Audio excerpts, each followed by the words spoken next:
গল্প জানি দেখা হবে। কলমে জল ফড়িং। ওই ছেঁড়া বান্দর তোর মায় সুন্দর। কলা গাছে টিয়া তোর মার বিয়া ভাঙ্গার বল দিয়া। সুরা আয় ভালো হবে না কিন্তু, তোকে আমি ছাড়বো না। আরেকবার যদি এইসব বলিস। কি করবি তুই আমার, আর আমাকে ছাড়বি কিরে গাধা? এখনো তো ধরতেই পারলি না, আবার বলি কি না আমাকে ছাড়বে না? কি করবি তুই আমার, যা ভাগ। তবে রে দাঁড়া, তোর একদিন কি আমার একদিন। এই বলে সারাফ সুরাকে ধরার জন্য দিল এক দৌড়। তা দেখে সুরাও এক দৌড়ে তাদের বাসায় চলে গেল। সারাফ আর তা নাগাল পেল না। সারাফ রাগে হাত মুষ্টি করে জোরে নিঃশ্বাস ফেলল। আসুন তাদের পরিচয় দিই, এই দুই বিচ্ছুর। আতিক জামান, পেশা বিজনেসম্যান। তার স্ত্রী আজমেরি জামান, গৃহিণী। স্বামী সন্তান নিয়ে তার সুখের সংসার। তাদের একমাত্র আদরের দুষ্ট মিষ্টি মেয়ে সামাইরা জামান সুরা। বয়স 10 বছর। দেখতে মাশাআল্লাহ, এই ছোট বয়সে দারুণ মিষ্টি দেখতে, ঘনচুল, গোলগাল মুখের গড়ন, হরিণী চোখ। দেখলেই প্রাণ জুড়িয়ে যায়। সাফারাত খান সারাফ, বাবা আজমল খান, বিশিষ্ট শিল্পপতি। মা সুফিয়া খান, গৃহিণী। তাদের ছেলে সারাফ। তাদের আরেকটা সন্তান আছে, 4 বছরের ছোট মিষ্টি একটা বোন, নাম সুবাহা খান ফুল। ফর্সা গুলিমুলো দেখতে, ঠিক যেন একটা ফুল। সারাফ আর সুরা থাকে নারায়ণগঞ্জ সিটিতে। পাশাপাশি তাদের বাড়ি সময় বয়সী দুজনেই। পারিবারিকভাবে তাদের সাথে ভালো বন্ধুত্ব তাদের মা বাবার। কিন্তু দুইজনই বিচ্ছু, সবসময়ই একে অন্যের পিছু লাগে। আমার প্রয়োজনে গলায় গলায় ভাবও হয়ে যায়। তাদের এই কাণ্ড দেখে তাদের বাবা মারা বিরক্ত। এখন আর তারা ওদের কিছু বলে না। তাই ওরা যে যেমন পারে, যেভাবে পারে একে অন্যের পিছু লাগে আর যত রকমের শয়তানি বদমাইশি আছে করে বেড়ায়। ঠিক সেই রকমই একদিন স্কুল থেকে ফেরার পথে সুরা উপরের ওই কথা বলে সারাফকে রাগায়। আর সারাফও কেন জানি এই কথা শুনলে রেগে যায়। আর এইটাই কাজে লাগায় সুরা। সারাফের সাথে বেশ কিছু দিন হলো তার ঝগড়াঝাটি হয় না। তাই এই কথা বলে ঝগড়াঝাটি বাঁধার জন্য সারাফকে রাগিয়ে দেয়। সুরা এবং সারাফ দুইজনই একই ক্লাসে পড়াশোনা করে। তারা ক্লাস 5-এ পড়ে। নতুন বছরে তারা হাই স্কুলে উঠবে। এই নিয়েই দুজনের মধ্যে বেশ উত্তেজনা কাজ করছে। নতুন স্কুল, নতুন বন্ধু বান্ধবী বানাবে তারা মনে মনে ঠিক করে ফেলেছে। সুরা ঠিক করেছে সে সারাফের সাথে কাটটি নিবে নতুন ফ্রেন্ড পেলেই। আর সারাফও একই চিন্তা, সেও ই কাট করবে। মোট কথা তাদের নতুন ফ্রেন্ড চাই। স্কুলে থেকে ফিরে আসার পর থেকে সুরা সারা বাড়ি টই টই করছে আর তিরিং বিরিং করে বেড়াচ্ছে। আজ সারাফকে আবার রাগিয়ে দিয়ে সে খুব শান্তি পাচ্ছে। হঠাৎ সুরার মা সুরাকে ডাক দেয়। আজমেরি খান, সুরা যা তো তোমার মিম্মার বাসায় এই পিঠাগুলো দিয়ে আয়। সারাফের মাকে সুরা মিম্মা বলে ডাকে। সারাফ আর ফুল খুব পছন্দ করে প্যাটিসাপটা, যা তো মা দিয়ে আয়। এই কথা শুনে সুরা হঠাৎ থ হয়ে যায়। আর মনে মনে বলে, এখন সারাফদের বাসায় যদি যাই, ও তো আমার উপর প্রতিশোধ তুলবে। নিশ্চয় কিছু না কিছু করবে। তখন তো আমার ধরতে পারে নাই। এখন ওদের বাসায় গেলেই তো আমার উপর অ্যাট্রাক্ট করবে। তখন আমি কি করব, এই সব চিন্তা করছিল। তখন ও মা আবার বলে, কি রেখে এত চিন্তা করছিস, যা তাড়াতাড়ি দিয়ে আয়। তারপর তুইও গরম গরম পিঠা খেয়ে পড়তে বসো, যা দিয়ে আয়। সুরা আর কি করা, হুকুম যখন পেয়েছে তা মানতেই হবে। সেও মনে মনে চিন্তা করেছে সারাফ তাকে কিছু বললেই মিম্মার কাছে বিচার দিবে, তখন আর কিছু করতে পারবে না সারাফ। সুরাদের বাড়ি থেকে 3টা বাড়ির পরই সারাফদের বাড়ি। বিশাল বড় বাড়ি সারাফদের, 5 তলা বিল্ডিং, বাবা শিল্পপতি। তাদের নারায়ণগঞ্জের পাশাপাশি ঢাকতেও তাদের 2টা বাড়ি আছে। ঠিক 2 মিনিট পর সুরা গিয়ে পৌঁছায় সারাফদের বাসায়। কলিং বেল বাজার সাথে সাথে দরজা খুলে দেয় সারাফ। আর দেয়া পায় সুরার। সুরাকে দেখেই এক শয়তানি হাসি দেয় সারাফ। এই হাসির অর্থ, এবার কি হবে রে সুরা। কেউ এসেছে বুঝতে পেরেই ছোট্ট ছোট্ট পায়ে দৌড়ে আসে ফুল। এসে দেখে তার প্রিয় সুরা আপাই এসেছে, তাও তার আপায়ের হাতে কি যেন নিশ্চয় তার জন্য মজা নিয়ে এসেছে। এই ভেবে ফুল চিৎকার করে সোয়াপাই বলে ডাক দেয় সারাফের পিছন থেকে।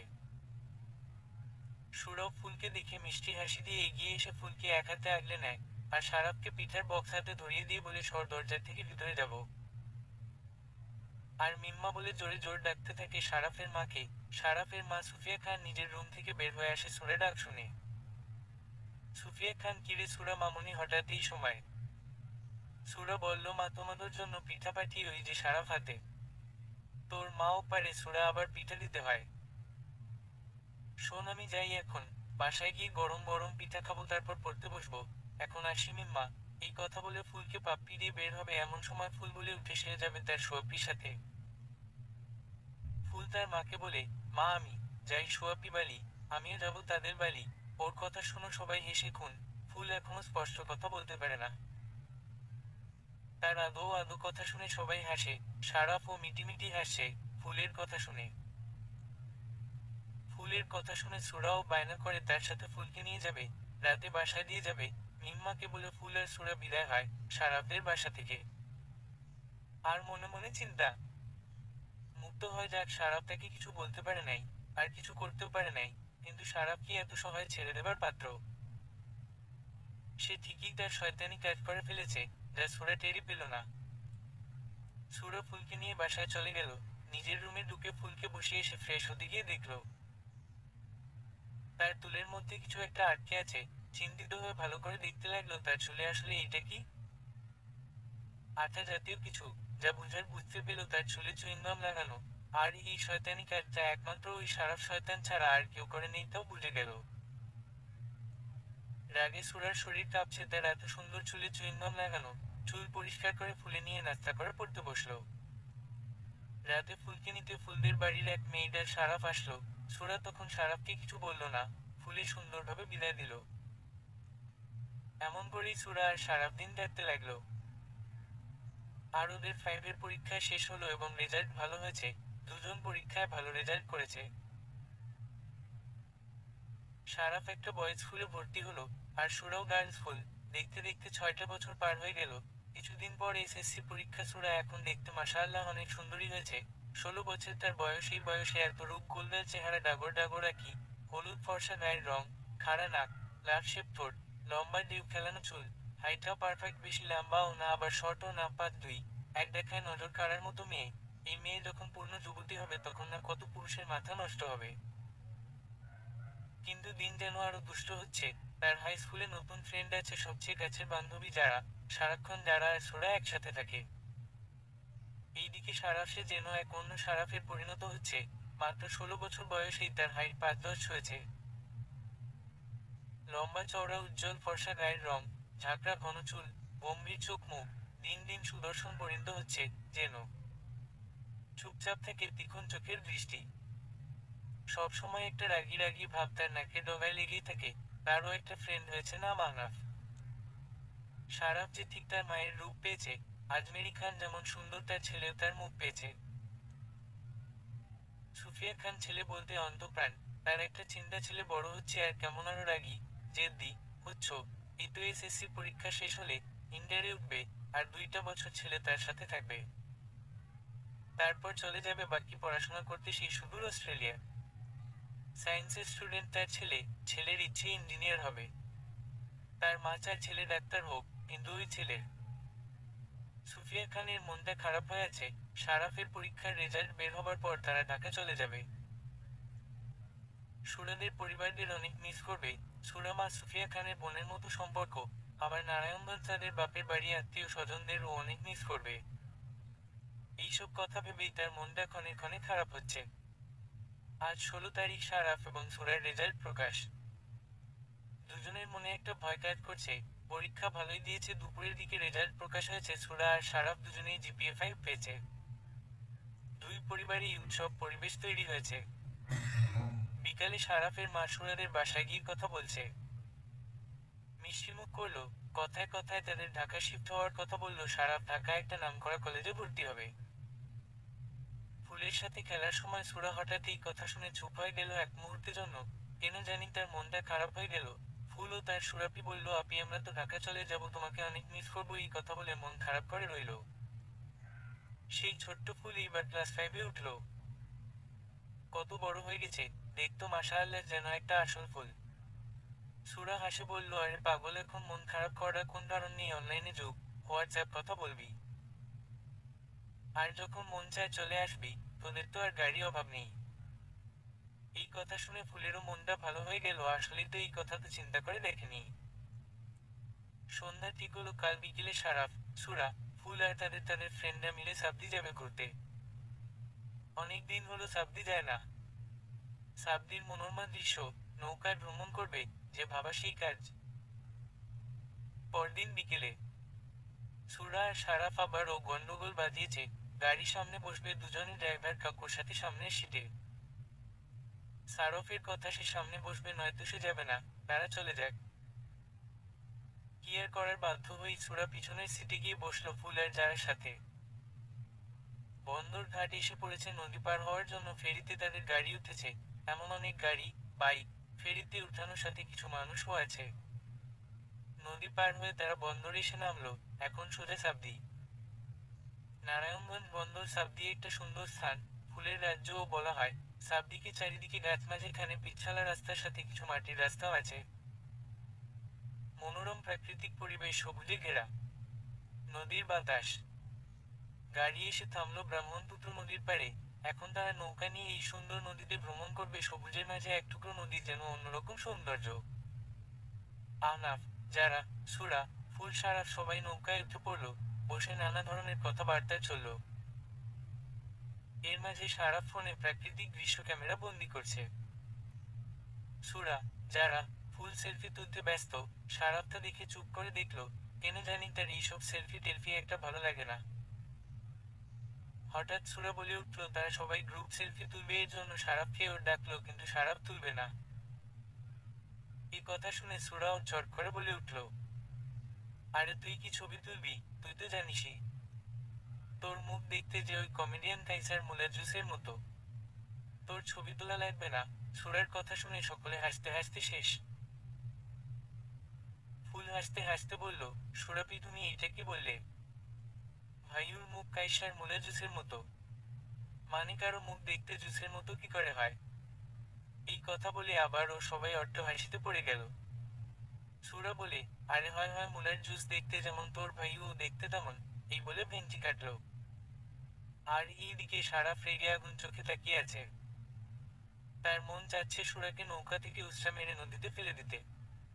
তার এমন লোক দেখে আনার সারাফকে শান্ত করার জন্য টপিক চেঞ্জ করলো, সবাইকে বলল, সবাই যদি ফুচকা খেতে যায় কেমন হবে? ফুচকার কথা শুনে মেয়েরা এক কথা রাজি হয়ে গেল।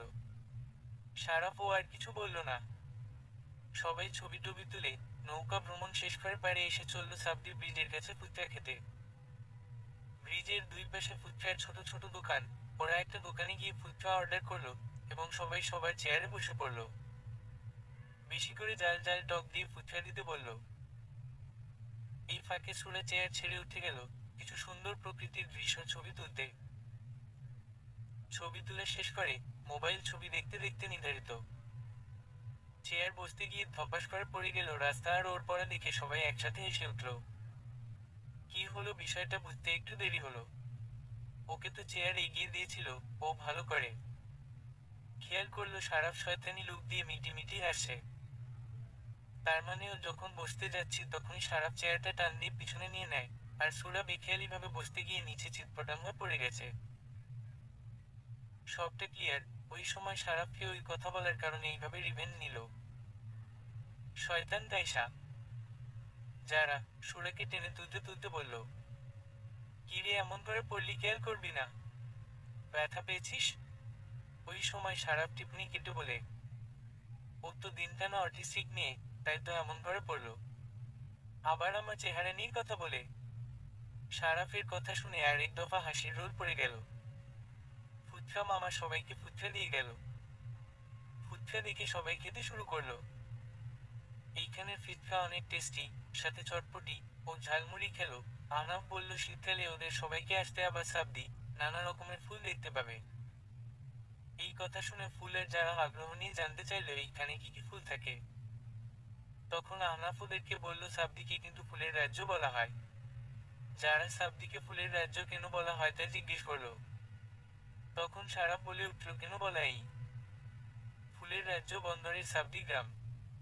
ফুল ভালোবাসে না এমন মানুষ পাওয়া দুষ্কর। ফুল সৌন্দর্য ও বিশুদ্ধতার প্রতীক, তাই মানুষ ফুল ভালোবাসে। শহরের মানুষদের ফুলের দোকানের পাশ দিয়ে হেঁটে যাওয়ার সময় ফুলের ঘ্রাণ ও ফুলের সৌন্দর্য উপভোগ করতে দেখা যায়।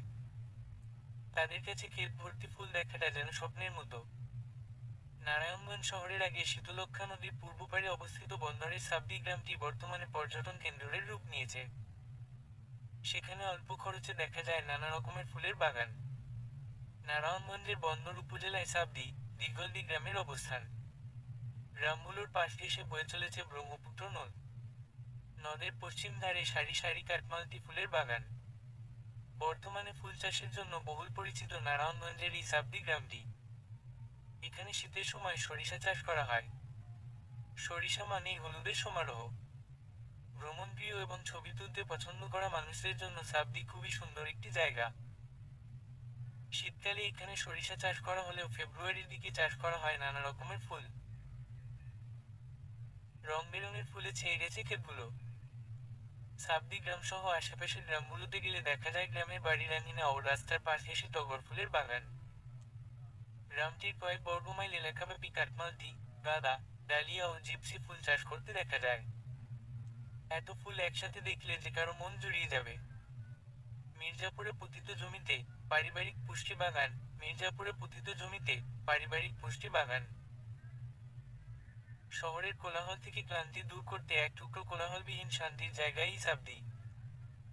এখানে প্রকৃতির সঙ্গে সামঞ্জস্য রেখে বাঁশ ও টিনের বেড়া দিয়ে টং দোকান তৈরি করে বিক্রি হচ্ছে খাবার। সাবদির অন্যতম একটি জনপ্রিয় খাবার বোয়া ও ভর্তা। প্রতি শুক্রবার সকালে সাবদি বাজারে পাওয়া যায় বাঙালির পছন্দের বোয়া ভাত ও ভর্তা। ফুল চাষ করে বদলে গেছে অনেক পরিবারের আর্থিক অবস্থা। পুরুষ থেকে শুরু করে এই গ্রামের নারী এবং বাচ্চাদেরও দেখা যায় বাগানগুলোতে কাজ করতে। তারা কেউ কেউ নিজেদের বাগানে কাজ করে, আবার কেউ দৈনিক মজুরি হিসেবেও কাজ করে সংসার চালাচ্ছে। নারীরা সাংসারিক সুখ দুঃখের আলাপচারিতার মধ্যে ডালা ভরে ফুল তুলে নিজ নিজ বাড়িতে ফিরে আসে। কাঠমালতির ফুল দিয়ে গাজরা ও ফুল দিয়ে মালা বানাতে ব্যস্ত হয়ে পড়ে সাবদির নারীরা। সাবদিতে শুক্রবারে বেশি ভিড় জমে দর্শনার্থীদের। তখন ছোট ছোট ছেলে মেয়েদের ফুলের মালা বিক্রি করতে দেখা যায়। সাবদির উৎপাদনকৃত ফুল রাজধানী ঢাকা সহ বাংলাদেশের সব প্রান্তে চাহিদা পূরণ করে থাকে। বিভিন্ন অনুষ্ঠানের সময় চাষিদের ব্যস্ততা খুব বেড়ে যায়। বিশেষ করে ফেব্রুয়ারিতে একাধারে কয়েকটি দিবস পালিত হয়। ভালোবাসা দিবস, ফাল্গুন এবং আন্তর্জাতিক মাতৃভাষা দিবস এই মাসেই। তাই এই সময় চাষিরা ফুল বিক্রি করে বেশ লাভবান হন। কাঠমালতি ও বেলি ফুলের চাষ বেশি হয় এখানে, কারণ বিভিন্ন অনুষ্ঠানে ও ভালোবাসা দিবসে এর চাহিদা বেশি থাকে। আর এই কারণে ফুল চাষের প্রতি চাষিদের আগ্রহ বেশি। এছাড়াও এখানে ডালিয়া, জিপসি, আলমেন্ডা, গাঁদা ও রজনীগন্ধা ফুলের চাষ করা হয়। ফুল চাষ করে গ্রামের চিত্রই পাল্টে গেছে। এই গ্রামের পুরুষদের পাশাপাশি নারীরা স্বাবলম্বী হয়ে উঠেছে ফুল চাষ করে। সবাই ওর কথা মনোযোগ সহকারে শুনল। কি সুন্দর করে বর্ণনা করলো সারাফ। সবাই সারাফের কথা শুনে অবাক। এত সুন্দর করে সারাফ কথা বলল, মনে হচ্ছিল কোন প্রাপ্ত বয়স্ক পুরুষ কথা বলল। সন্ধ্যা হয়ে আসায় ওরা সবাই আবার তাদের নিজ ঠিকানা চলে গেল। সারাটা বিকেল ওদের হাসি ঠাট্টায় ভালোই কেটেছে, আর সবাই ঠিক করলো শীতকালে ওরা আবার আসবে এই সাবদি ফুলের রাজ্যে। আজ সারাফের পরিবার ঢাকা শিফট করছে, তাই ওদের সুরাদের বাসায় দাওয়াত করা হয়েছে। দুপুরে একসাথে খাবে সবাই একসাথে। সুরাদের বিশাল ডাইনিং রুমে বসেছে সবাই। অনেক আয়োজন করা হয়েছে। সুফিয়া খান এত সব এলাহি কাণ্ড দেখে অবাক। এত আইটেম খাবারের, পোলাও, চিকেন রোস্ট, গরুর রেজালা, চিংড়ি, রুই, ইলিশ, চাইনিজ ভেজিটেবল, আবার চিকেন ফ্রাই, ফিশ ফ্রাই, কাবাব, হাঁসের মাংস, খাসির রেজালা। সারাফ এবং সুরা বিরিয়ানি অনেক প্রিয়, তাই বিরিয়ানিও রেখেছে। Cold drinks, borhani, dessert item আছে নারায়ণগঞ্জের বিখ্যাত জগৎ বন্ধুরের মিষ্টান্ন ভান্ডারের দই, ছানার মিষ্টি, আর সুরার মা আবার পুডিং এবং ফিরনিও রেখেছে।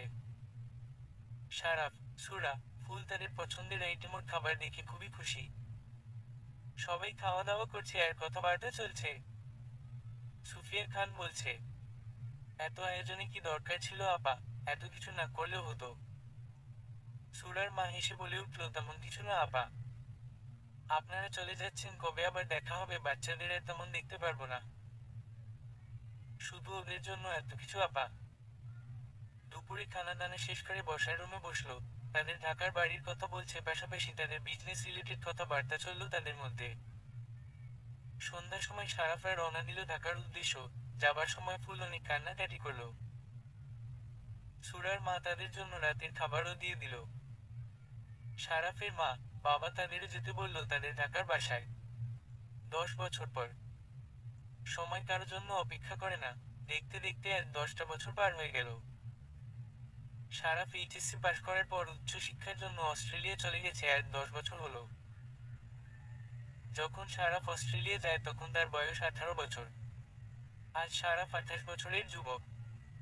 সারাফ ছোট থেকেই জেদ্দি ও গম্ভীর প্রকৃতির মানুষ ছিল। খুব সহজে কারো সাথে মিশে না, তার পছন্দ অনুযায়ী মানুষের সাথে চলাফেরা করত। এখন তাই মাথার ঝাঁকড়া চুল, মুখে চাপদারি, চোখে কালো ফ্রেমের চশমা, জিম বরাবরই খাড়া নাক, হলুদ বর্ণের গম্ভীর মুখের সাথে দারুণ মানিয়েছে। তার ইঞ্জিনিয়ারিং পড়া শেষ এবং সে এখন সফটওয়্যার ইঞ্জিনিয়ার। বিদেশের একটা নামকরা কোম্পানিতে তার জব করছে 3 বছর যাবৎ। ওইদিকে সুরার ও বয়স 28 হলো। সুরা আগেই সুন্দরী ছিল, সে এখন পূর্ণ যুবতী রমণী। তার রূপ ও চোখে লাগার মতো। সে তার পড়াশোনা শেষ করেছে। চাকরি বাকরি করার আগ্রহ নেই তেমন তার।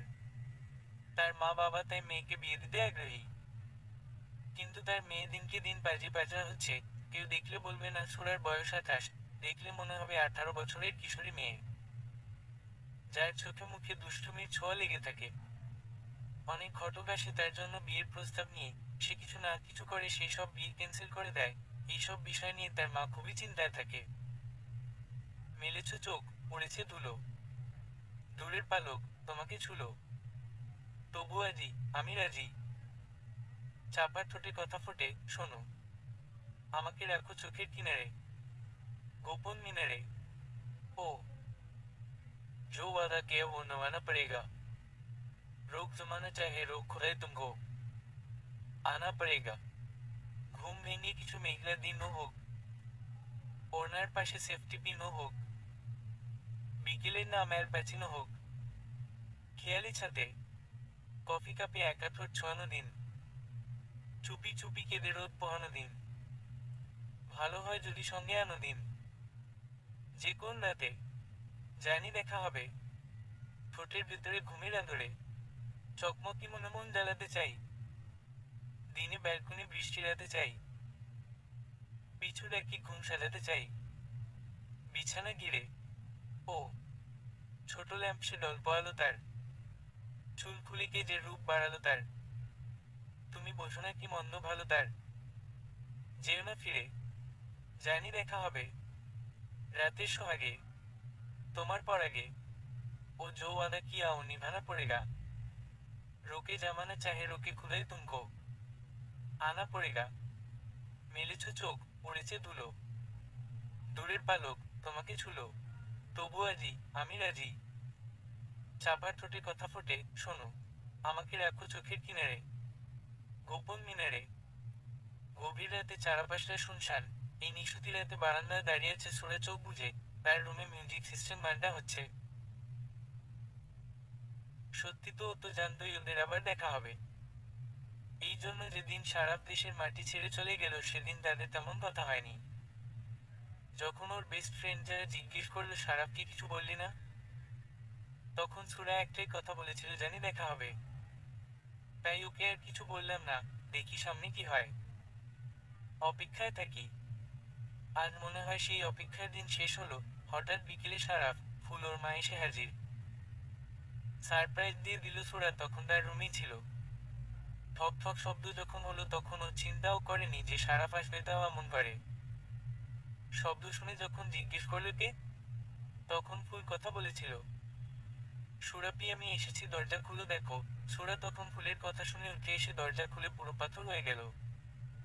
এইটাকে তার সামনে আজ 10টা বছর পর তার কাঙ্ক্ষিত মানুষকে দেখতে পাচ্ছে। আগের থেকে আরো সুদর্শ সুপুরুষ হয়েছে।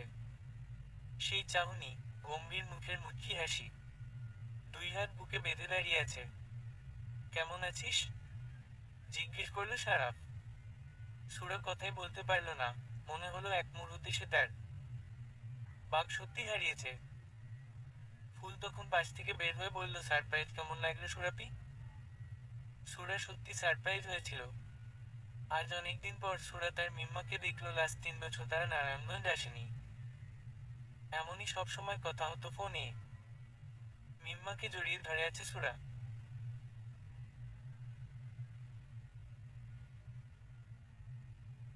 তুমি থাকবে তো মিম্মা? থাকবো রে পাগলি, আমরা তো আবার এইখানে চলে এসেছি আবার। কি হহ, সত্যি বলছো মিম্মা? তোমরা আবার চলে এসেছো?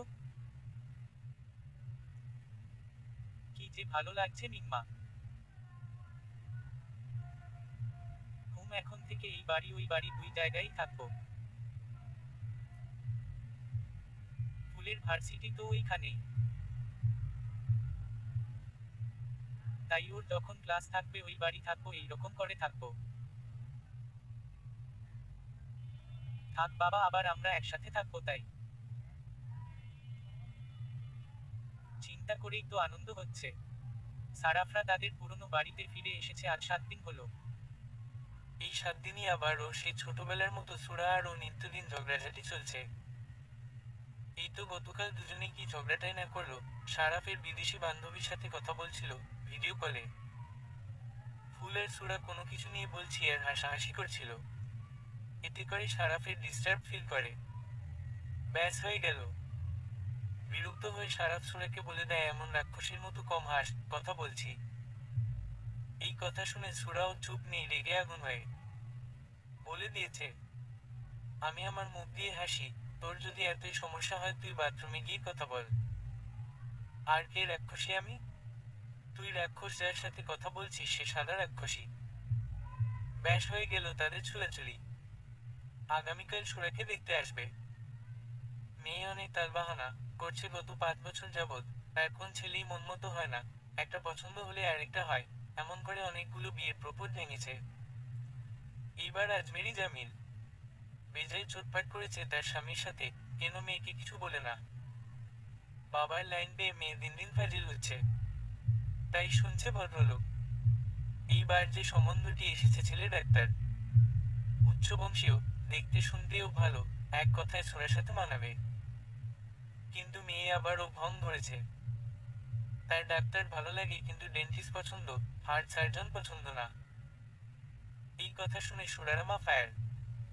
এত কথা জানে না তিনি। আগামীকাল ছেলে আর তার পরিবার আসবে দেখতে। মেয়ে যেন ভদ্র, নরম, লক্ষ্মী হয়ে থাকে, তাই বলছেন স্বামী আর তার গুণবতী মেয়েকে আজ বিকেলে সুরাকে দেখতে আসবে। সেই জন্য যারা আর ফুল এসেছে সুরাকে সাজিয়ে দিতে। সুরাকে একটা অলিভ কালারের মধ্যে গোল্ডেনের কাট করা জামদানি শাড়ি পরতে দেওয়া হয়েছে, সাথে ম্যাচিং করে হালকা জুয়েলারি। সুরা এমনই সুন্দরী, গোলগাল হলুদ ফর্সা শরীরে শাড়িটা দারুণ মানিয়েছে। ঘন লম্বা ঢেউ খেলানো চুলগুলো পিঠ বরাবর ছেড়ে দেওয়া, সাথে হাতে চুড়ি, ঠোঁটে হালকা পিঙ্ক কালার লিপগলস, চোখে গাঢ় কাজল, পাথরের ছোট নেকলে, ইউ কানের দুলে একদম পরীর মতো লাগছে। ফুল তো বলে ফেললো, ওয়াও সুরাপি, তোমাকে শাড়ির তেজা লাগছে না? আমি আবারও তোমার দিওয়ান হয়ে গেলাম। তুমি কেন আগে শাড়ি পরনি বলো? ওই হার্ট সার্জনের তো তোমাকে দেখিয়ে বেটা হার্ট ফিল করবে। হয়েছে হয়েছে, এত বেশি করে বলতে হবে না। প্রথম শাড়ি পরেছি আমি, না বুঝছি আমার কেমন লাগছে। যদি শাড়ি খুলে টুলে যায় দেখিস তোদের কি করি। সুরা কথা শুনে যারাও বলে দিল, শাড়ি যদি খুলে যায় তাহলে তো আমাদের ডাক্তার বাবুর পাগল হয়ে যাবে তোর রূপের ঝকল দেখে। এই কথা বলে যারা আর ফুল অট্ট হাসিতে ফেটে যাচ্ছে। আর সুরা ফুসছে, তাকে নিয়ে মজা করা। তারও দিন আসবে, আজ সে মুসিবত আছে বলে তাকে নিয়ে সবাই মজা নিচ্ছে। পাত্রপক্ষ চলে এসেছে, পাত্রর মা, ছোট বোন আর দাদি এসেছে। পাত্রর বাবা হঠাৎ একটা জরুরি কাজ পড়ে যাওয়া শেষ মুহূর্তে আসতে পারেনি বলে তার জন্য দুঃখ প্রকাশ করেছে। পাত্রপক্ষর সামনে বাহারি রকমের নাস্তা দেওয়া হয়েছে। সবাই বসে আছে, নানা কথা বলছে। পাত্রর দাদি তার ডাক্তার নাতির গুণগান গাইছে। তার আদরে টুকরা ইয়াকিন চৌধুরী নাম করে ডাক্তার, খুব নাম ডাক। আমার নাতির মতো এমন ভালো মানুষের একটাও নেই, সোনার টুকরো আমার ইয়াকিন। দেখতে ঠিক ওর দাদার মতো হয়েছে।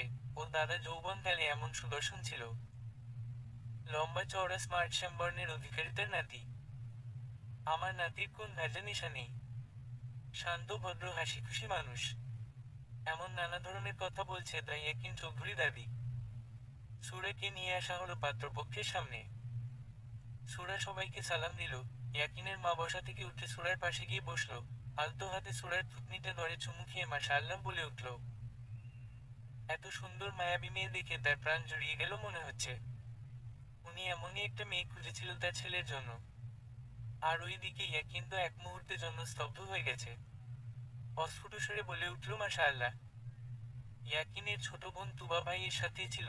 ভাই এমন করে তাকিয়ে আছে দেখে হালকা করে হাতে চিমটি কেটে সতর্ক করে বলল, এমন বেহায়ার মতো তাকিয়ে আছিস কেন? আসতে তো চাচ্ছিলি না আর এখন চোখের পলকও ফেলছিস না। বোনের কথা শুনে হুঁশ ফিরল ইয়াকিনের। লজ্জা পেয়ে আশেপাশের লোকজনদের দিকে চোখ দিল।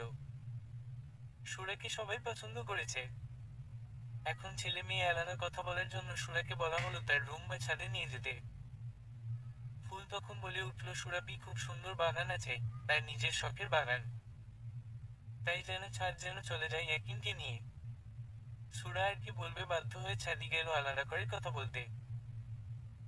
বিকেল বেলার গধূলি লগ্ন সুরা অনেক প্রিয়। কি সুন্দর দেখা বিকেলটা, মনটা এক মুহূর্তে ভালো হয়ে যায়। বিশাল ছাদটা নানা ধরনের বাহারি ফুলের মেলা। গোলাপ, বেলি, কাঠগোলাপ, গাঁদা, চন্দ্রমল্লিকা, জবা, টগর। ফুলের গাছ, কোন কোন গাছে ফুল ফুটে আছে। বসার জন্য একপাশে চেয়ার পাতা, উপরে গোল বিশাল ছাতি। দুজন গিয়ে বসলো দুটো চেয়ারে। কেউ কোন কথা বলছে না। ইয়াকিন কি বলে শুরু করবে বুঝে উঠতে পারছে না। সুরাই আগে কথা বলা শুরু করলো। আপনি কি আমাকে পছন্দ করেছেন, এই প্রশ্ন করে প্রথম শুরু করলো। ছেলের হঠাৎ প্রশ্ন শুনে একটু ঘাবড়ে গেল। কি বলা উচিত, সরাসরি যদি বলে দেয় তাহলে কি মনে করবে, এই সব চিন্তা করতে থাকলো। সুরা আবারও বলে উঠলে, কি মিস্টার চৌধুরী কিছু বলছেন না কেন? নাকি পছন্দ আছে, গফের কথা চিন্তা করছে? ইয়াকিন বলে উঠল, গফ মানে? গফ মানে বুঝতে পারলেন না? আরে গফ মানে জিএফ, আপনার গার্লফ্রেন্ডের কথা জিজ্ঞেস করলাম। ইয়াকিন বুঝতে পেরে তাড়াতাড়ি বলে উঠল, এমন কিছু না, আর তার কোন গফ টফ নেই। তাহলে আপনি বলছেন না কেন আমাকে পছন্দ হয়েছে কিনা আপনার? পছন্দ করার মতো মানুষকে কিনা পছন্দ করবে? আমার তো এত দুঃসাহস নেই অপছন্দ করার। ইয়াকিন এইবার প্রশ্ন করলো, আমাকে আপনার পছন্দ হয়েছে মিস? সুরা হঠাৎ করে ইয়াকিন বলে উঠল।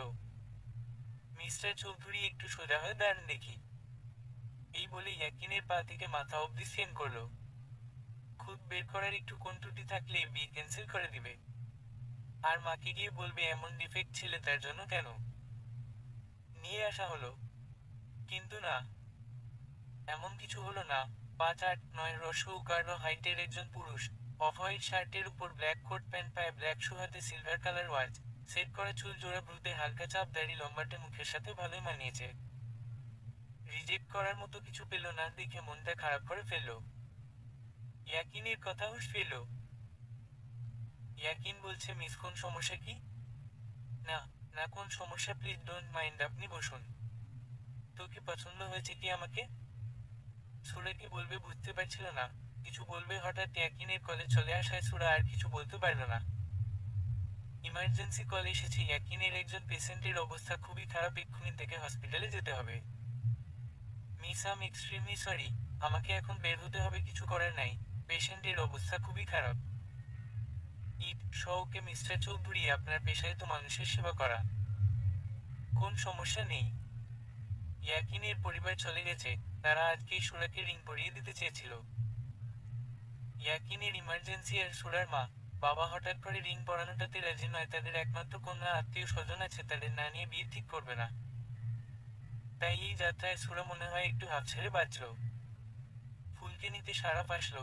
সুরার মার সাথে কথা বলল সারাফ, ও তার মা জানতে পারলো সুরাকে দেখতে পাত্রপক্ষ এসেছিল। এই কথা শুনে সারাফ যেন একটা ধাক্কা গেল ভিতরে ভিতরে। সুফিয়া খানের দিকে দৃষ্টি দিল সারাফ। সুফিয়া খানও ছেলের দিকে তাকিয়ে কি যেন চিন্তা করলো। সারাফ উপরে চলে গেল সুরার রুমে। দরজা খোলাই ছিল, নক করে ফুলে ডাকলো, ভেতরে আসো দা ভাই। সারাফ ভিতরে ঢুকে সুরাকে দেখে থমকে গেল, হার্টবিট মিস করলো কয়টা। সুরাকে প্রথম শাড়ি পরা দেখলো। এই রাক্ষসীকে শাড়ি পরলে এমন অপ্সরা মতো লাগবে ও কোনদিন চিন্তাও করেনি। 28 বছরের জীবনে এই প্রথম সারাক্ষণ কিছু দেখে যেন আটকে গেল কি আছে এই মায়াময় মুখটাতে। কত মেয়েকে তো শাড়ি পরা দেখলো, কই তা অন্তরে এমন সুনামি সৃষ্টি হয়নি তো। নিচে থেকে ডাকছে তাদের তিনজনকে। নিচে আজমল খান, আতিক জামান ও তাদের সহধর্মিণীরা বসে আলোচনা করছে ছেলে মেয়ে চলে আসার কথায় সাময়িক বিরতি নিল তার। সুরে কিছু বুঝতে পারল না। হঠাৎ করে সারাফের পরিবার সবাই বিশেষ করে আজমল খানের উপস্থিতিকে চিন্তিত করলো। নিচে আজমল খান, আতিক জামান ও তাদের সহধর্মিণীরা বসে আলোচনা করছে ছেলে মেয়ে চলে আসার কথায় সাময়িক বিরতি নিল তার। সুরা আর সারাফকে একসাথে নিচে নামতে দেখে সবাই হাসি মুখে তাদের দিকে দৃষ্টি দিল। মাশাআল্লাহ, দুজনকে পাশাপাশি দারুণ মানিয়েছে। এতদিন হয়তো সেভাবে খেয়াল করা হয়নি। এইসব মনে মনে ভাববেন সুরার মা। আসসালামু আলাইকুম আঙ্কেল, কেমন আছো? ওয়ালাইকুম আসসালাম মামুনি, আলহামদুলিল্লাহ ভালো আছি। তোমাকে দেখে এখন আমার আরো ভালো লাগছে। সেই ছোট্ট মামুনি কেমন করে বড় হয়ে গেলে? বিয়ের কথাবার্তা চলছে শুনলাম। সুরা লজ্জা পেয়ে গেল এই কথা শুনে। পাশাপাশি সারাফ আর সুরাকে বসানো হয়েছে। সামনে অ্যাডভোকেট আব্দুল মান্নান হাতে কাগজপত্র লিখে নিচ্ছে সবকিছু ঠিক আছে কিনা। মিসেস খান ছেলের হাতে একটা ডায়মন্ডের রিং দিলেন। সুরার হাতের অনামিকা আঙ্গুলে পরিয়ে দিতে বললেন। সারাফ রিংটা সুন্দর করে পরিয়ে দিল সুরার হাতে। সুরার হাতেও ওর মা একটা রিং দিলেন, সারাফের হাতের আঙ্গুলে পরিয়ে দিল। তারপর তাদের সামনে কিছু পেপারস দিল সাইন করতে। দুজনেই সাইন করলো। দুজনের রেজিস্ট্রি ম্যারেজ হলে গেল। সবকিছু এত দ্রুত হলো কিছু বুঝতে পারল না। ফুল হাততালি দিল সাথে সাথে। তার সুরাপি এখন তার দাবাইয়ের বউ হয়ে গেছে। তারা একসাথে এক বাড়িতে থাকবে, কত মজা আনন্দ করবে। ঠিক ঘন্টাখানেক আগে যখন জানতে পারলো আজ সুরাকে দেখতে এসেছে পাত্রপক্ষ, তখনই হন্তদন্ত হয়ে ছুটে আসে সুফিয়া খান ছেলেকে নিয়ে। আসার আগে তার স্বামীকে বলে আসে যে করেই হোক আজ সুরাকে তার ছেলের বউ করেই ফিরবে। সে যেন বিয়ের সবকিছু ঠিক করে। আজমল খান ও বউয়ের কথায় সাই জানায় তারও সুরাকে পছন্দ। কি মিষ্টি দেখতে, দেখলেই কেমন মায়া মায়া কাজ করে। তার ছেলের জানপ্রাণ এই সুরা, তাও আজ থেকে নয়, সেই কিশোর বয়স থেকে। তার গম্ভীর রোগচ্চা। ছেলে সহজে কিছু চায় না, আর যা চায় তা না পেলে দুনিয়া ধ্বংস করতে দুবার চিন্তা করবে না। প্রথমে সুরার মা রাজি ছিল না। এমন হুট করে বিয়ে, তার একমাত্র মেয়ে, তাও এমন চুপি চুপি। মিসেস খান যখন সবটা বুঝালেন আজ শুধুই আইনগত বিয়ে হবে, সামনের মাসেই সামাজিক বিয়ে হবে আনুষ্ঠানিক করে। তারও তো একটা মাত্র ছেলে। সারাফ আবার ও অস্ট্রেলিয়া যাবে অফিসিয়াল কাজে সামনের সপ্তাহ। তার আগেই বিয়েটা হয়ে যায় এমনটাই দাবি সারাফ করেছিল তার মার কাছে। অনেক লেট করে ফেলেছে। আজ ডাক্তার এসেছে, কাল আবার কোন ডাক্তার ফাক্তার ইঞ্জিনিয়ার আসবে, তারপর সুরা তার চোখের সামনে দিয়ে নাচতে নাচতে চলে যাবে। আর সে কি বসে বসে পপকর্ন খেলবে নাকি? সে নিজে ইঞ্জিনিয়ার, সে থাকতে সুরাকে অন্য কারো হতে দিবে না। তাই যা হওয়ার আজ হবে। সেই মতোই সব হলো। আজমল খান ও তার পরিচিত লইয়ারকে সবকিছু তৈরি করে তাদের বাসায় আসতে বলল। ব্যাস হয়ে গেল বিয়ে। সুরা এখানে বিশ্বাস হচ্ছে না তার বিয়ে হয়ে গেছে। সে বিবাহিত। দুই পরিবারে মা বাবারা নবদম্পতিদের দোয়া করলেন তার যেন সুখী হয়। একমাত্র পরে আনুষ্ঠানিক ও সামাজিক বিয়ে হবে। এখন সুরা তাদের বাসায় থাকবে। অনেক কাজ বাকি, আত্মীয় স্বজনের দাওয়াত করা, বিয়ের কেনাকাটা, আয়োজন কোথায় করবে, এই সব নিয়ে বসে গেল সবাই। নিশুতি রাত, কেউ কোথাও জেগে নেই। জেগে আছে সুরা আর সারাফ। সারাফ থেকে গেলে সুরাদের বাসায়, যেহেতু সারাফ কিছুদিন পর অস্ট্রেলিয়া, তেমন একটা সময় পাবে না। হুট করে বিয়ে দুজনের হয়ে গেল। ওদের কথা বলা দরকার, তাই আজ রাতে থেকে যাওয়া। সুরার রুমেই বারান্দায় দাঁড়িয়ে আছে দুজন। সারাফ হঠাৎ বলে উঠল, তোর তো সাহস কম না। কি সুন্দর সেজেগুজে ডাক্তারের সামনে গিয়ে উঠেছিস, আবার ছাদেও আলাদা কথা বললি। তোর কি আমার কথা মনে পড়েনি? আমি যে তো বলেছিলাম আমি তোকে ছাড়বো না, দেখলি তো সত্যি আমি তোকে ছাড়িনি। বলেই একটা মুচকি হাসি দিল। এই সারাফ যা বলে তা করে। তুই কি মনে করেছিস আমার থেকে পালিয়ে বাঁচবি? সুরা চুপ করে শুনল সারাফের কথা। ওর দিকে দৃষ্টি দিয়ে মনে মনে বলল, যে ছেলেটার সাথে তার সেই ছোটবেলা থেকে ঝগড়াঝাটি, মারামারি, পচানি, উল্টাপাল্টা কথা বলা, সেই ছেলেটাও যে তাকে সুরার মতো ভালোবাসবে, সুরাকে চাইবে, সুরা কোনোদিন চিন্তা করেনি। তার মনের গভীর থেকে একটা কথা আসতো, সারাফও মনে হয় ওকে ভালোবাসে। হ্যাঁ, সুরা সারাফকে ভালোবাসে। কোনোদিন কেউ কাউকে বলেনি সব সময় যে ভালোবাসার কথা জাহির করতে হবে, এইটা সুরা বিশ্বাস করে না। ভালোবাসা একটা অদ্ভুত টান থাকে, যা প্রকাশ করা যায় না। দুজন দুজন প্রতি যে একটা গভীর টান ছিল, দুজনেই বুঝতে পারত, কিন্তু কেউ কোনোদিন প্রকাশ করেনি। হয়তো এদের ভালোবাসাটাই সুপ্ত ছিল, তাই প্রকাশ পায়নি। কিরে, এমন পেতনির মতো তাকিয়ে আছিস কেন? সারাফের কথা সুরার হুঁশ ফিরল। কিরে, তুই আমাকে এইসব কি বলছিস? আমি পেতনি? তুই কি করে? আমি পেতনি হলে তুই পেতনা, পেতনির জামাই পেতনা হুই বলে মুখ ঝামটা মারল। কিছুক্ষণ পর দুজন অট্ট হাসিতে ফেটে পড়ল। সুরা তো ঠিকই বলছে, ও পেতনি হলে সারাফ ওর পেতনা জামাই। সারাফ বলে উঠল, আমার না খুব ক্ষুধা পেয়েছে, পাস্তার ক্ষুধা, চল পাস্তা করি। এই, তুই কি পাস্তা রান্না করতে পারিস? চল জামাই সেবা কর, যা পাস্তা বানিয়ে নিয়ে আয় আমার জন্য। সুরা বলে উঠল, পাস্তা বানিয়ে খাবো তোকে, তবে একটা শর্ত আছে, তুই প্লেট বাটিগুলো নিজে ধুয়ে মুছে পরিষ্কার করবি, বল রাজি কিনা? সারাফ কাঁধ উঁচু করে জবাব দিল, ইয়ার তেমন কি? বিদেশে তো সব কাজ নিজে নিজেই করেছে, এই সব তার সবকিছু জানো, নো প্রবলেম। সুরে চলে গেল নিচে পাস্তা রান্না করতে। 20 মিনিট পর হাতে 2 প্লেট পাস্তা আর কোল্ড ড্রিঙ্কস নিয়ে আসলো। গরম গরম চিকেন পাস্তা খাচ্ছে সারাফা। বউয়ের হাতে পাস্তা স্বাদই আলাদা। সুরা শাড়ি চেঞ্জ করবে বলে দাঁড়ালো, সারাফ তখন বলে উঠল, তোকে শাড়িতে দারুণ মানায়, শাড়ি পরেই থাক। সুরা লাজুক এসে ফেলল। সেই বিকেল থেকে এই শাড়ি পরে আছে, এইবার চেঞ্জ করা দরকার। সে অন্য একটা লেমন কালার সিফনের শাড়ি নিল। কিছুদিন আগেই শখ করে এই শাড়িটা কিনেছিল, পরা আর হয়নি, তাই এইটাই নিল। বাট এইটার ম্যাচিং ব্লাউজ নেই, কি দিয়ে পরবে চিন্তা করলো। একটা ব্ল্যাক ক্রেপ টপ নিল, স্লিভলেস, এইটা দিয়েই কাজ চালাবে। চলে গেল ওয়াশরুমে। সারাফ ও প্লেট বাটি নিয়ে কিচেন চলে গেল ধুতে। সুরা তো পড়লো মহা বিপদে, শুধু ঠিকঠাক শাড়ি পরতে জানে না, তারপর পড়লো কোনরকম পেঁচিয়ে। কুচি কিছুটা ডিল হয়ে গেছে, শাড়ি মনে হয় কিছুক্ষণ পর খুলে যাবে, এমন একটা অবস্থা। এই অবস্থা সে নিচে নেমে কিচেনে ঢুকলো, দেখলো সারাফ ধোয়ার জন্য বেসিনে প্লেটগুলো রাখছে। সারাফ দেখলো সুরা তার পাশে দাঁড়িয়ে। সুরাকে দেখে এমন শাড়ি পরা দেখে হতবাক, সারাফে কোন স্টাইলের শাড়ি পরেছে। হাসি পাচ্ছে খুব। সুরা বিষয়টা বুঝতে পেরে বলল, এই এমন করে হাসার কি আছে? আমি কি শাড়ি পরতে পারি নাকি? যা পরেছি তাই ডে। তুই কাজ কর। এই বলে আবার কোল্ড ড্রিঙ্কস নিল। পাশের বাসা থেকে হঠাৎ একটা গান বেজে উঠল। Come on, come on, turn the radio on. It is Friday night and I want to be long. Got to do my hair, put my makeup on. It is Friday night and I want to be long. Till I hit the dance floor, hit the dance floor. I got all I need. গানের তালে তালে সুরা হালকা শরীর দুলিয়ে নাচতে শুরু করলো। তার দেখা দেখি সারাফ তালে তাল মিলালো, প্লেট পরিষ্কার করছে আর নাচছে। Till I hit the dance floor, hit the dance floor. I got all I need. No, I ain't got cash, I ain't got cash. But I got you, baby. এইভাবে ভালো থাকুক ওরা। সমাপ্ত।